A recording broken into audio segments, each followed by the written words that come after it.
Hi hello സ്നേഹപൂർവ്വം ശ്യാമയുടെ വരാനിരിക്കുന്ന ഒരു എപ്പിസോഡ് റിവ്യൂയിലേക്ക് എല്ലാവർക്കും സ്വാഗതം. അങ്ങനെ വരുൺ രാധികയുടെ കഴുത്തിൽ താലി കെട്ടി ആ താലി ഊരി വാങ്ങി പ്രിയങ്ക ആ വീട്ടിലേക്ക് പറഞ്ഞയച്ചതിന് അമ്മയ്ക്ക് വല്ലാത്ത വിഷമാണ് കേട്ടോ. മുത്തശ്ശിയാണ് ഈ കടും കൈ ചെയ്തെന്ന് അറിയാം. അങ്ങനെ അവരുടെ മനസാക്ഷിക്കുത്ത് വളരെ വേദനിപ്പിക്കാണ്. അതങ്ങനെ ശരിയാവും. അങ്ങനെ ഓരോ നിമിഷവും നീറിയാണ് രാധികയുടെ അമ്മ കഴിയുന്നത്. അങ്ങനെ രാധികയുടെ അമ്മയാണെങ്കിൽ വളരെ വിഷമത്തോടു കൂടെ തന്നെ അവിടെ ഇരുന്ന് ഇങ്ങനെ പറയാണ്. വല്ലാത്തൊരു മാനസിക പ്രയാസം അവർ അനുഭവിക്കുന്നുണ്ടാവും. ഒരാളുടെ കഴുത്തിൽ താലി കെട്ടി മറ്റൊരാളെ ആ വീട്ടിലേക്ക് പറയുക എവിടുത്തെ ന്യായമാ? അത് ശരിയാണോ? ദൈവം പൊറുക്കോ എന്നെല്ലാം ചോദിക്കുമ്പോൾ സമയത്ത് അവിടെ ഇരുന്ന് ഓരോന്നിങ്ങനെ പെറുപ്പെറുക്കുമ്പോൾ അവിടേക്ക് മുത്തശ്ശി വന്നിട്ട് പറയും, എന്തൊക്കെയാണ് നീ ഈ പറയുന്നത്? നിനക്ക് വല്ല ബോധമുണ്ടോ സുലോചനെ? നീ ഈ കാര്യത്തിനെ കുറിച്ച് ഒന്നും സംസാരിക്കാതിരിക്കുമോ എന്ന് പറയട്ടോ. ഈ സമയം അവിടേക്ക് തന്ത്രി വരാണ്. എന്താ അമ്മേ, എന്താ ഇവിടെ ഒരു ബഹളം? നിന്റെ ഭാര്യയ്ക്ക് തലക്ക് ഓളമില്ലാതെ ഓരോ കാര്യങ്ങൾ പറയാം. വീണ്ടും അവരിങ്ങനെ പറയാട്ടോ. ഒരാളുടെ കഴുത്തിൽ താലി കെട്ടി എന്നിട്ട് മറ്റൊരാളെ ഭർത്താവിൻ്റെ വീട്ടിലേക്ക് പറഞ്ഞു വിടുന്നത് ശരിയാണോ എന്ന് ചോദിക്കുമ്പോൾ അങ്ങനെ ആരാ ചെയ്തത്? അത് ഏറ്റവും വലിയ തെറ്റാണെന്ന് തന്ത്രികൾ പറയുകയാണ്. ഇത് കേട്ടതും സുലോചന ആകെ നെട്ടി നിൽക്കാൻ കേട്ടോ. എന്തൊക്കെയാ നീ പറഞ്ഞ്? നിനക്ക് നല്ല സുഖമില്ലേ? നീ ഇപ്പം പറഞ്ഞല്ലോ അത് എവിടുത്തെ കഥയാണ്? ഒരാളുടെ കഴുത്തിൽ താലി കെട്ടി അവളെ അല്ലേ പറഞ്ഞു വിടേണ്ട ഭർത്താവിൻ്റെ വീട്ടിലേക്ക്, അല്ലാതെ മറ്റൊരാളെ അല്ലല്ലോ. അത് ഏറ്റവും വലിയ തെറ്റാണെന്ന് പറയാട്ടോ. അങ്ങനെ ഇത് കേട്ടതോടുകൂടെ തന്നെ രാധികയുടെ അമ്മയ്ക്ക് വല്ലാതെ വിഷമമൊക്കെ തോന്നുകയാണ്. അവർ പൊട്ടിക്കരഞ്ഞോണ്ട് തന്നെ റൂമിലേക്ക് പോവാട്ടോ. എന്താ അമ്മ ഇവൾക്ക് പറ്റിയത്? അവളെ എന്തൊക്കെയോ ഇത്രയും രാധികയെ പ്രിയങ്കമോൾ പോയതിൻ്റെ ആ ഒരു വിഷമം കാണിക്കുക എന്നെല്ലാം പറഞ്ഞ് മുത്തശ്ശി പിടിച്ച് നിൽക്കാട്ടോ.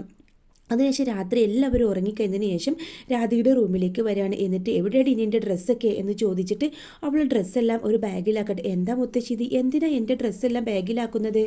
അതൊക്കെ ഞാൻ പറയാം, നീ എണീക്കെന്ന് പറഞ്ഞിട്ട് കുറച്ച് കാശ് അവളുടെ കയ്യിൽ വെച്ചു കൊടുക്കട്ടെ. ഈ വീട്ടിൽ നിന്ന് ഇപ്പം നീ ഇറങ്ങിക്കോണം.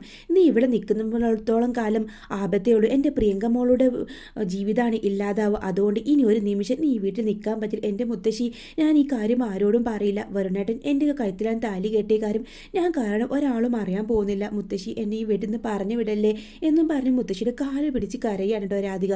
അതൊന്നും പറ്റില്ല, എനിക്ക് നീ ഇവിടെ നിന്ന് പോയേ മതിയോ. അനാഥപ്പുഴു, നീ ഇവിടെ നിൽക്കാൻ പാടില്ല. എൻ്റെ കുട്ടിയുടെ ജീവിതം നീ ഇല്ലാതാക്കും, അല്ലെങ്കിൽ നിന്റെ അമ്മ തന്നെ സ്വന്തം മകളുടെ ജീവിതം ഇല്ലാതാക്കും. അതുകൊണ്ട് ഇനി ഒരു നിമിഷം ഇവിടെ നിൽക്കരുത്. അങ്ങനെ രാത്രിക്ക് രാത്രി തന്നെ രാധികയെ ആ വീട്ടിൽ നിന്ന് ഇറക്കി വിടാട്ടോ. അവൾ ലാസ്റ്റായിട്ട് ചോദിക്കുന്നുണ്ട്, എനിക്ക് അച്ഛൻ്റെ അമ്മയുടെ അടുത്ത് പോയി അവരൊരു നോക്ക് പോലും കാണണം എന്നും പറയാണ്. അങ്ങനെ ശബ്ദമുണ്ടാക്കാതെ റൂം തുറന്ന് അവർ രണ്ടുപേരെയും കണ്ണ് നിറഞ്ഞ് കാണാട്ടോ. എന്നിട്ട് ആ പടി ഇറങ്ങാണ്. ഈ സമയം തന്നെ പറഞ്ഞു രാത്രി ഒരു സ്വപ്നം കാണാണ്. രാധിക അവിടെ വീഴുന്നതും ആരോ അവളെ തള്ളിയിടുന്നൊക്കെ ആയിട്ട് അവൻ സ്വപ്നം കണ്ട് നെറ്റി ഉണരാണ് കേട്ടോ. സമയം വരണി പിന്നെ കിടന്നിട്ട് ഉറക്കം വരുന്നില്ല. അവനാണെങ്കിലോ രാധികയുടെ വീട് ലക്ഷ്യമാക്കി പോവാണ്. ഈ സമയം തന്നെ ആ രാധിക ബാഗും എടുത്ത് റോഡിലൂടെ പോകുന്നത്. അങ്ങനെ വരുണ വീട്ടിലെത്തിയ സമയത്ത് അവിടെ വാതിലെല്ലാം അടച്ചു തന്നെ കാണാം കേട്ടോ. അവിടെ ഒന്നും ഒരു പ്രശ്നമില്ലെന്ന് മനസ്സിലാക്കി അവ തിരികെ വരുന്നുണ്ട്. വഴിയിൽ വെച്ച് അവൻ്റെ കാറിന് എന്തോ ഒരു കംപ്ലൈൻറ്റ് വരും. അത് നോക്കുന്നുണ്ട് കേട്ടോ. ഈ സമയം അവൻ്റെ പുറകിലേൽ വന്ന് നിൽക്കുകയാണ്. രാധിക ഓരോന്ന് അലിച്ച് റോഡിലൂടെ നടന്നു വരുന്ന സമയത്ത് അവളുടെ തൊട്ട് മുമ്പിലായിട്ട് വരുന്നതിനെ കാണുമ്പോൾ പെട്ടെന്ന് അവൾ മാറി കേട്ടോ. അതിനപ്പുറത്തായിട്ട് ഒരു ഓട്ടോയിൽ കുറച്ച് ഗുണ്ടകൾ ഇരിക്കുന്നുണ്ടാവും. അവർ വേണ്ടാത്ത എന്തോ വീഡിയോ എല്ലാം കണ്ടിട്ട് അതിനെക്കുറിച്ച് പറയായിരിക്കും. അപ്പോഴാണ് രാധിക അവിടെ നിൽക്കുന്നത്. ആ ഓട്ടോയിലുള്ള ആളുകളോട് ചോദിക്കുന്നതിന് വരണു ചെന്നിട്ട് ഇവിടെ ഒരു പെൺകുട്ടി വന്നു എന്ന് ചോദിക്കും. പെൺകുട്ടിയോ? ഏയ് ഇല്ലല്ലോ. അപ്പോഴേ രാധിക അപ്പുറം നിന്ന് അവരോട് പറയരുതേ എന്ന് കൊണ്ട് ആംഗ്യം കാണിക്കുന്നുണ്ടാവും. ഈ സമയം തന്നെ വരുന്നത് എനിക്ക് തോന്നിയതാവും രാധിക ഇവിടെ ഉണ്ടെന്ന് അവളുടെ സാന്നിധ്യം എനിക്ക് തോന്നിയതാവും എന്നും കരുതി അവൻ കാറിൽ കയറി പോവാട്ടോ. അങ്ങനെ ആ ഒരു ഓട്ടോയിലെ ആള്, സഹോദരി നീ എവിടേക്കാ? ഈ സമയത്ത് എനിക്കൊരിടം വരെ പോകാനുണ്ട്, ബസ് സ്റ്റാൻഡിലേക്കാണെന്ന് പറയാണ്. അങ്ങനെ അവൾ ആ ഓട്ടോയിൽ കയറ്റുന്നുണ്ട്.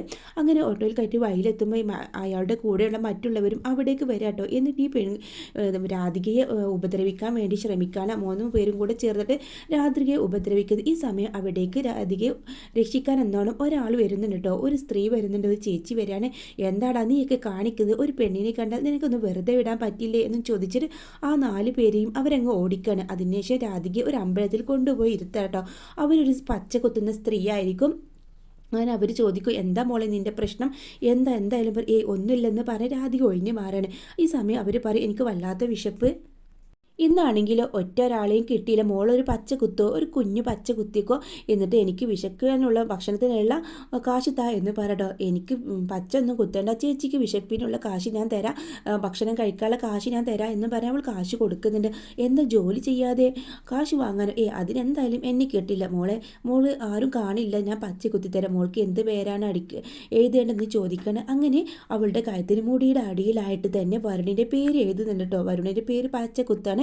വളരെ സന്തോഷത്തോടു കൂടെ തന്നെ നിൽക്കുന്ന ഈ ചേച്ചി സമയം പറയും മോൾ ആരുടെ പേരാണോ ആഗ്രഹിക്കുന്നത് അയാളും മോളും എത്രയും പെട്ടെന്ന് ഒന്നാവട്ടെ, ഈ ചേച്ചിയുടെ പ്രാർത്ഥന എപ്പോഴും ഉണ്ടാവും എന്നും പറയണം. അങ്ങനെ അന്ന് രാത്രി അവൾ ആ അമ്പലത്തിൽ കിടന്നുറങ്ങാട്ടോ. ആ ഒരു ചേച്ചി അവിടെ നിന്ന് അവളോട് മോളെ നീ സൂക്ഷിക്കണം, ഇവിടെ കിടന്ന ഒരു പ്രശ്നം ഉണ്ടാവില്ല, ദേവി നിന്നെ അനുഗ്രഹിക്കുമെന്നും പറഞ്ഞിട്ട് അവരവിടെ നിന്ന് പോവാണ്. ഈ സമയം രാത്രി ഒരു കളവ് നടക്കണം കേട്ടോ ആ അമ്പലത്തിൽ. ആ അമ്പലത്തിൻ്റെ ആളുകൾ തന്നെയായിരിക്കും ആ കളവ് നടത്തുന്നത്. പെട്ടെന്ന് തന്നെ രാധിക എണീറ്റ് കള്ളൻ കള്ളൻ എന്ന് വിളിച്ച് കൂവാണ്. എന്ന രാധികയുടെ മേത്തേക്ക് ആ ഒരു മോഷണ പ്രശ്നം ഇടാൻ കേട്ടോ. രാധിക മോഷ്ടിക്കാൻ ശ്രമിച്ചു എന്നാണ് പിന്നെ നാട് നീളെ അവളെ അവിടെ കെട്ടിയിട്ടിട്ടുണ്ടാവും. ഈ സമയം അവിടേക്ക് നമ്മുടെ വരുണിൻ്റെ അച്ഛനാണ് അവിടെ കാര്യങ്ങളെല്ലാം നോക്കുന്ന ആൾ. അവിടുത്തെ നാട്ടുരാജാവായിട്ട് അവരെല്ലാം കാണുന്നു. അപ്പോൾ വരുണിൻ്റെ അച്ഛനും വരുണും കൂടെ അമ്പലത്തിലേക്ക് വരുമ്പോൾ അവിടെ നമ്മുടെ രാധികയെ കെട്ടിയിട്ടായിട്ട് കാണാണ്. അപ്പോൾ രാധിക മോഷ്ടിച്ചില്ലെന്ന് മനസ്സിലാക്കുന്നുണ്ടോ. ഈ സമയം വീട്ടിൽ രാധികയെ കാണുന്നില്ലല്ലോ. അച്ഛനെല്ലാം എണീറ്റ് രാധികയെ അന്വേഷിക്കുന്നുണ്ട്. മുത്തശ്ശിക്ക് മാത്രമല്ല, രാധികയെ രാത്രി തന്നെ അവർ കെട്ടിച്ചാലുള്ള വീട്ടിലാകെ വാളാണ്. അവൾ ഇതെവിടേക്ക് പോയി. അപ്പോഴാണ് ഇങ്ങനൊരു പ്രശ്നം പറഞ്ഞുകൊണ്ട് മോഷ്ടിച്ചെന്നും പറഞ്ഞുകൊണ്ട് തന്ത്രിയുടെ ഫോൺ കോൾ വരുന്നത്. അങ്ങനെ അവർ അമ്പലത്തിലെത്തുന്നു. അങ്ങനെ അവിടെ ആകെ പ്രശ്നമാട്ടോ. ഒടുവിൽ വരുൺ തന്നെയാണ് രാധികയെല്ലാം മോഷ്ടാവ്. അതിൽ യഥാർത്ഥ പ്രതിയെ വരുൺ തന്നെ അവിടെ നിന്ന് കണ്ടുപിടിക്കുന്നുണ്ട് കേട്ടോ, രക്ഷിച്ചുകൊണ്ട് പോകുന്നുണ്ട്. ഈ സമയം പ്രിയങ്കയാണെങ്കിലോ തന്നെ വരുൺ തൊടാനും പാടില്ല, തനിക്ക് നല്ലൊരു ഹീറോ ആവും വേണം, അതിനുള്ളൊരു ശ്രമത്തിലാണ് കേട്ടോ. അവൾക്ക് ഹീറോയിനാവും വേണം, അവൾക്ക് കുഞ്ഞുങ്ങളുണ്ടാവാൻ പാടില്ല, എങ്ങനെയെങ്കിലും ഞാനൊരു അഹങ്കാരിയല്ലെന്ന് വരുത്തി തീർക്കണം വരുണിൻ്റെ മുമ്പിൽ. അതിന് വേണ്ടി തന്നെ വരുണിങ്ങനെ നിലത്ത് കിടക്കുന്ന സമയത്ത് അവൾ അടുത്ത് വന്നിട്ട് എന്താ വരണേട്ടാ താഴെ കിടക്കുന്നത്, നീ കട്ടിൽ കിടക്കോണ്ടാ ഞാൻ താഴെ കിടക്കുന്നത്, നീ കട്ടിൽ കിടക്കുന്നില്ല എങ്കിൽ ഞാൻ അവിടെ കിടക്കും എന്ന് പറയട്ടോ. എന്നാൽ വരുണേട്ടൻ കിടന്നോ എന്നും പറയാണ്.